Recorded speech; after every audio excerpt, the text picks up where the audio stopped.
Today we're going to discuss some basic components in PowerChart: diagnosis lists, problem lists, modifying a diagnosis or problem list, discontinuing a diagnosis or problem from a list, and saving those diagnoses and problems to your favorites folder.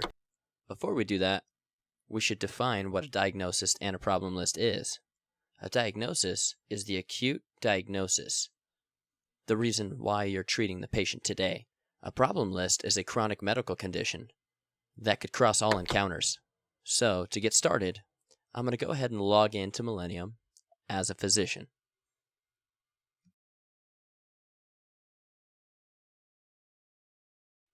Once I put in my username and password, I'm going to pick a patient. I'm going to click on my menu bar, and I'm going to click on the Diagnosis and Problems tab, and you'll see the Diagnosis and Problems window open up on the right-hand side. So the screens are separated. Diagnosis is on top, Problems is going to be on the bottom.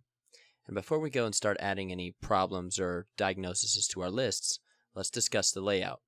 Most physicians will want the display to be opening up on all active diagnoses or problems.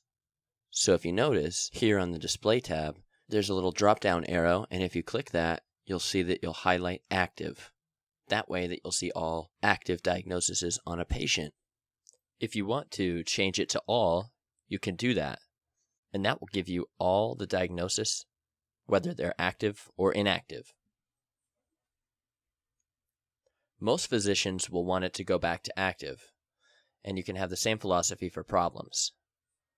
If you only want to see diagnoses that you created, we can change the configuration a little bit by going to this ellipsis right here.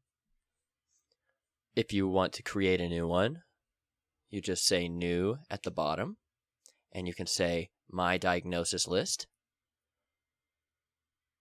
and set it as your default. And you can say My Diagnosis only display diagnoses that I'm responsible for. Now you can filter a few classifications here.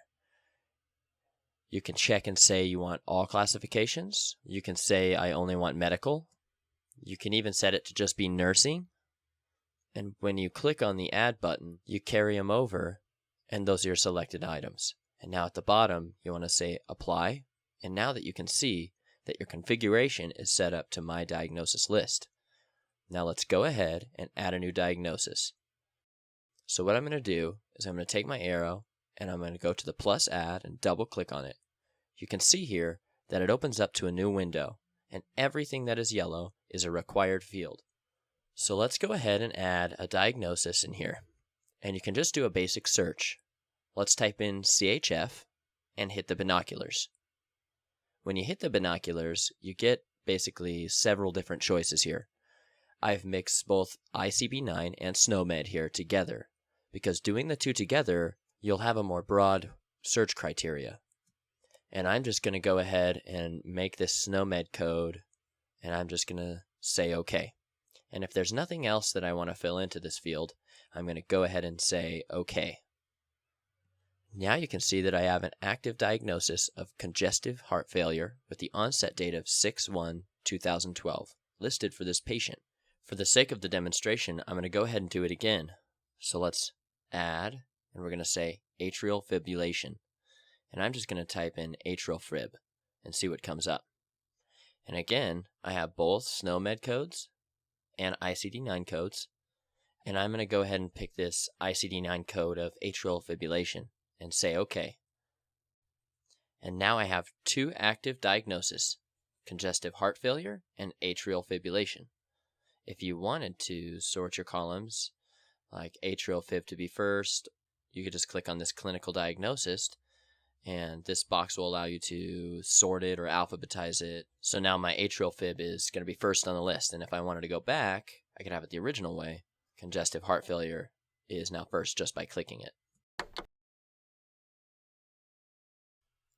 So let's try and add a problem to my list.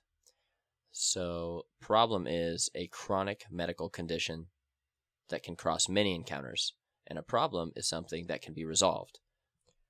So let's say that we have esophageal reflux. Let's type in esophageal and see what we get. Here is esophageal reflux. So we're just going to click it and click OK. Now I have esophageal reflux added to my problem list. It's fairly easy, and it does not take a long time to add these chronic medical conditions to your patient. For the sake of this tutorial, let's go ahead and modify a list. What if the example I could use is atrial fib is incorrect, and we want to modify the list? What we want to do is right-click on this diagnosis, and then you're going to see this drop-down box, and go ahead and choose Modify Diagnosis. And what it does is it brings up this screen again at the bottom, and if there's anything in here that you want to change, you can just go ahead and click on the drop-down arrows and change your field. Let's just say I want to change this from a discharging diagnosis to an admitting diagnosis. I've done that, and I've modified something, so now I'm going to say OK, and I'm done. You can see up here in this screen, I've now changed my diagnosis type from discharge to admitting. It's a fairly simple concept. The same philosophy goes for diagnosis and problems. The next part of this tutorial is discontinuing a diagnosis or problem from a list. It's important to clarify discontinuing. Maybe you don't agree. Maybe you entered a diagnosis in error. So what you want to do is right-click on here, and you want to say Remove Diagnosis. Click on that, and what it'll do is it'll line it out. It doesn't completely take it away from the patient's list. It will just exit out. And that is all you need to know to discontinue a diagnosis. Now, another important point to discuss is the fact that you can't ever really remove any kind of a problem from a list. And for the sake of this tutorial, I'm going to try and discontinue. And as you see, as I right-click, there is no option to remove. So again, you can really not remove a problem from your list. So in order to show you how to save your problems or diagnosis to your favorites folder, what you do is that you hover over the name of the problem or diagnosis.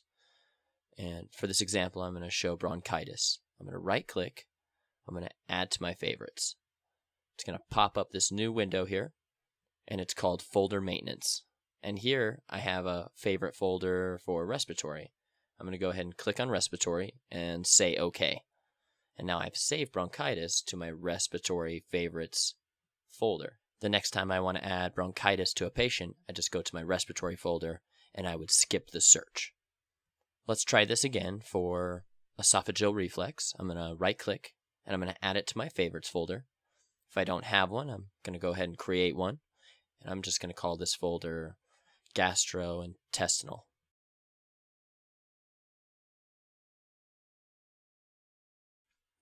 Go ahead and click below it, and click the folder again and say OK. And now I've added that into my gastrointestinal folder.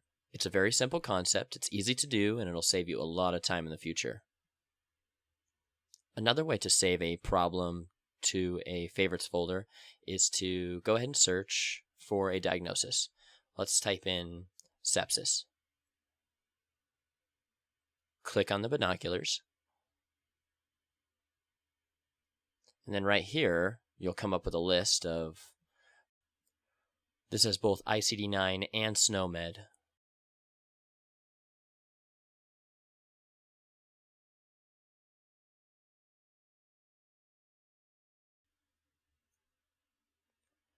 I'm going to go ahead and pick sepsis with an ICD-9 code.